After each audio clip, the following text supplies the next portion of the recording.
हमारे देश में कोई भी ऐसी परीक्षा नहीं है जिसमें नकल नहीं होती हो, वह चाहे देश में हो या प्रदेश में हो। पेपर लीक वर्तमान समय में सबसे बड़ा मुद्दा है। बच्चों की मेहनत पर पानी फेरा जा रहा है, जिससे बच्चे मानसिक तनाव में आ रहे हैं। इसका जिम्मेदार कौन है? ऐसी व्यवस्था कब तक चलेगी? अनेक जगह बने पेपर लीक के कानून का क्या हुआ? आखिर कौन है जो ये पेपर लीक मामले में संलिप्त रहते हैं? नमस्कार, आप देख रहे हैं प्रतिपक्ष संवाद। मैं हूं आपके साथ विनोद जोशी। आज हम पेपर लीक मामले में विस्तार से बात करने वाले हैं और जानने वाले हैं कि पेपर लीक के मामलों पर कैसे रोकथाम की जा सकती है। आखिर किसकी गलतियों से पेपर लीक हो रहे हैं? सभी परीक्षाओं में पेपर लीक के मामले सामने आने से विद्यार्थियों में भी चिंता और शक बैठता है और परीक्षार्थी निराश हो जाते हैं। हम बात कर रहे हैं नीट प्रवेश परीक्षा की, जो इस वर्ष आयोजित हुई थी। देश की सबसे बड़ी मेडिकल प्रवेश परीक्षा को लेकर लगातार विवाद बढ़ता ही जा रहा है। पहले परीक्षा लीक के आरोप लगे और रिजल्ट आने के बाद उसमें गड़बड़ी के आरोप लगे तो देश में चर्चा छिड़ गई है कि पेपर में गड़बड़ी है और यह गड़बड़ी बड़े लेवल की है। देश भर से परीक्षा को पुनः आयोजित करने की मांग उठ रही है। नीट यूजी परीक्षा का आयोजन इस साल 5 मई 2024 को किया गया था। विवाद तेजी से तब बढ़ा जब 4 जून को एनटीए ने नीट यूजी का रिजल्ट जारी किया। उसी दिन देश में लोकसभा चुनाव का रिजल्ट आया तो आयोग ने सोचा होगा कि सभी जगह तो चुनाव के रिजल्ट की चर्चा होगी, ऐसे में हमारे रिजल्ट की ओर ध्यान नहीं जाएगा। लेकिन बच्चों का ध्यान कहां हटने वाला था? सभी का ध्यान इस मामले की ओर खींचा चला गया। इस वर्ष रिकॉर्ड 67 उम्मीदवारों ने अखिल भारतीय रैंक 1 हासिल की, जो संभव नहीं लगता। हैरानी की बात यह है कि 67 अभ्यर्थियों में एक ही केंद्र के 6 अभ्यर्थी भी शामिल हैं।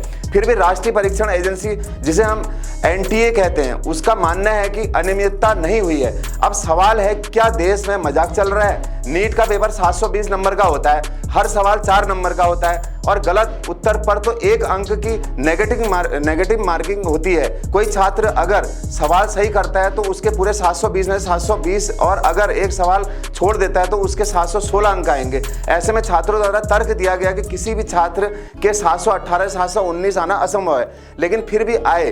अब मामले की सीबीआई जांच की मांग हो रही है। देश भर से इस मुद्दे पर अनेक टिप्पणियां आ रही हैं। कई राजनेताओं और राज्य सरकारों की ओर से भी इस पर प्रतिक्रिया आ रही है। महाराष्ट्र सरकार ने नीट परीक्षा को तत्काल रद्द करने की मांग की है। आरोप लगाया गया कि इसके नतीजों ने देश के छात्रों के साथ अन्याय किया है। कांग्रेस नेता प्रियंका गांधी वाड्रा ने भी छात्रों की वैध शिकायतों की जांच के माध्यम से समाधान करने का आह्वान किया।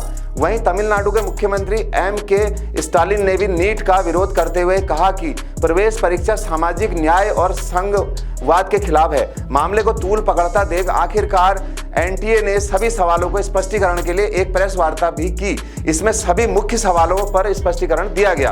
प्रेस कॉन्फ्रेंस में कहा गया कि गड़बड़ी का जो मामला बताया जा रहा है वह सिर्फ 6 सेंटर्स और 1600 उम्मीदवारों तक सीमित है। हमने एक्सपर्ट कमेटी बनाकर समीक्षा की थी। फिर से एक नई अपर लेवल कमेटी बनाई गई है, जो पहले कमेटी द्वारा बनी रिपोर्ट की समीक्षा करेगी। कमेटी 1 हफ्ते के अंदर अपनी रिपोर्ट पेश करेगी, उसके बाद फैसला लिया जाएगा। कमेटी जो भी फैसला देगी वह मान्य होगा, अन्य पर इसका कोई असर नहीं पड़ेगा। इससे साफ है कि अगर नीट परीक्षा फिर से आयोजित होती है तो सभी केंद्रों पर नहीं होगी, बल्कि सिर्फ 6 सेंटर्स के लिए आयोजित की जाएगी। लेकिन फिर भी सवाल वही है कि छात्र कैसे माने कि मात्र 6 सेंटरों में ही गड़बड़ी हुई है। मामले को तो शांत करने के लिए क्या 6 सेंटरों में दोबारा परीक्षा आयोजित करने से सही नतीजे सामने आ जाएंगे?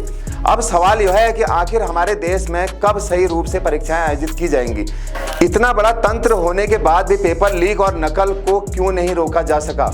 यह बच्चों की जिंदगी के साथ खिलवाड़ है। ऐसे में मेहनत करने वाले बच्चे कहां जाएंगे? यह सवाल एनटीए से पूछे जाने चाहिए। तो आपको क्या लगता है, अब क्या कदम उठाने चाहिए ताकि सभी को न्याय मिल सके?